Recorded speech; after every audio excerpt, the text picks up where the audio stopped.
Good evening and thank you for joining us tonight for KREM 2 News 10 at 10, where we give you more news in less time. I'm Cody Proctor. Let's get started tonight. New this evening, the Spokane Police Department addressing video being shared on social media, which appears to show an officer's arm around the neck of a homeless man he's trying to handcuff. SPD now sharing body cam video, which the department says offers important perspective. KREM 2's Kyle Simchuk looks through it tonight.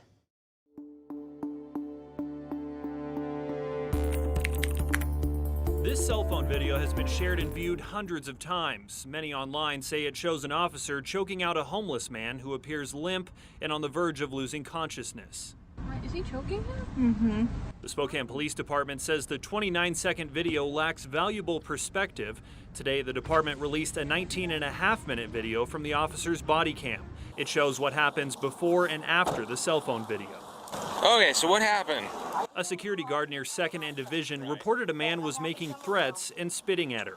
And he started threatening, I'm going to cut your throat, so I'm going to you up. The guard says the same person threw an apple at someone riding a scooter, nearly hitting them in the head. I'm like, hey, don't be throwing anything at anybody. As the officer jots down her information, he gets another call about a man assaulting several people a block away. The description matches. That's my same suspect from this one. The officer is now crossing Division at 2nd Avenue. Moments later, he finds the suspect, 30-year-old Alonzo Page, on the sidewalk. On the ground now. Why? On the ground, because right now you're being detained. Get on the ground or you will be tased. I talked to them like 8 Get on the times. ground or you will be tased. Do you understand that? Dude. All right. I talked to them Get on like the ground. 8 You're times. under arrest. Hey, do not do that. In a statement, SPD said, quote, the subject was non-compliant and made a motion with his arm that appeared as though he was going to throw a punch at the officer, end quote. The officer takes Page to the ground and struggles to get him into handcuffs. This is when the cell phone video begins. SPD says the officer is using a ground control technique where, quote, a subject's head is held into the officer's body while also maintaining control of the subject's arm, not touching the neck. Knock it off. I'm done. You done? Yeah. Do not grab anything. Do not move. Page is held in this position for 25 seconds, and the officer moves him onto his stomach after he says he's done. Then Page is placed in handcuffs. Don't grab me. You want to play this again? Stop grabbing me. SPD says the ground control technique used by the officer is effective and approved by the department. Page, a 3-time convicted felon, was arrested for assault and obstructing law enforcement. He remains in the Spokane County Jail. In Spokane, Kyle Simchuk, KREM 2 News. Also tonight, we are tracking the worsening wildfires in Alberta, Canada that's impacting our air quality right in our region. Some parts of Canada experiencing about 10 times the average amount of acres burned, as they typically would this time of year. Tonight, over 10,000 people have been unable to return home amid the firefighting efforts. Meanwhile, 2,700 firefighters are battling about 94 active wildfires at this hour. As you can see, Canada isn't the only country suffering from intense fires. Across the globe in Spain, firefighters battling a 20,000-acre wildfire that's threatening multiple villages. Tonight, some 700 people have been evacuated as that fire continues to be fanned by strong winds. This comes as Spain just had its worst fire season on record in almost 20 years. And the hazy skies and wildfire smoke, something that we're pretty familiar with right here in the inland Northwest, but it does feel like this is earlier than usual. An air pollution expert from the University of Washington says an early start to smoke in the skies doesn't necessarily mean a better or worse wildfire season, but now's the time to start preparing. It's really a wake-up call. Be ready. Think about how you're going to provide a clean air space for your family and your home. Get ready with your air purifiers, with your do-it-yourself fan and MERV 13 filters.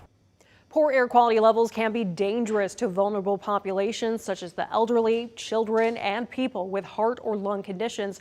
While it's not summer quite yet, it's still a good time to start getting ready for the hotter weather that we'll soon be seeing in the near future. And with all of this in mind, let's turn over right now to meteorologist Michelle Boss in the Weather Center tonight. And Michelle, as we take a look at that air quality, what are we seeing as we head into the weekend? It's going to pretty much stay how it is. We are in the moderate category and expecting that to continue into the weekend. We'll take a look at the actual air quality coming up a little bit later. But as we take a look at satellite and radar right now, though, all is quiet, hot, humid, and hazy here in the Spokane and Coeur d'Alene area. Kind of stormy out across central Washington, especially around the Wenatchee area and along I-90. You can see quite a bit of lightning between Yakima and Wenatchee. Expect those thunderstorms to continue to drift to the north-northeast as we continue on into the overnight hours. All right, currently temperatures are very mild, 72 degrees right now in Spokane, but about 10 degrees cooler in Deer Park, generally looking at upper 60s and 70s across the inland northwest. Short-term forecast keeps it clear overnight, hot and hazy tomorrow. We're going to warm up quickly and are on our way to potentially record highs in our first 90-degree day. The record is 86. We'll cool it down a little bit on Sunday with some scattered thunderstorms, but an even bigger cool down on the way for the upcoming week. Let's go right now to Night Beat for a quick look at the day's top stories. A Spokane man will not be getting a new trial after a Washington State appellate court overturned his conviction for resisting arrest. One judge even went further, calling the entire case down to the charges racist. Darnay Vale was arrested for assaulting a woman back in 2019. She claimed he kissed her without permission. This is video of that arrest that you just saw, which a trial jury saw but didn't hear. That's why 3 appellate court judges reversed the conviction.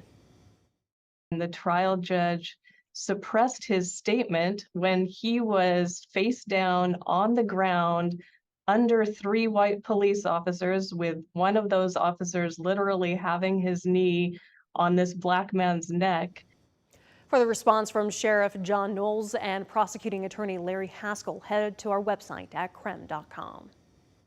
The former Idaho State trooper accused of murdering his wife 2 years ago pled not guilty.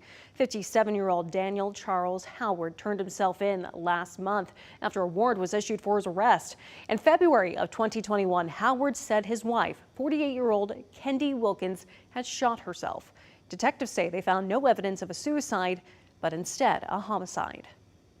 And TikTok content creators fighting back tonight against the nation's first law banning the app. This took place in Montana.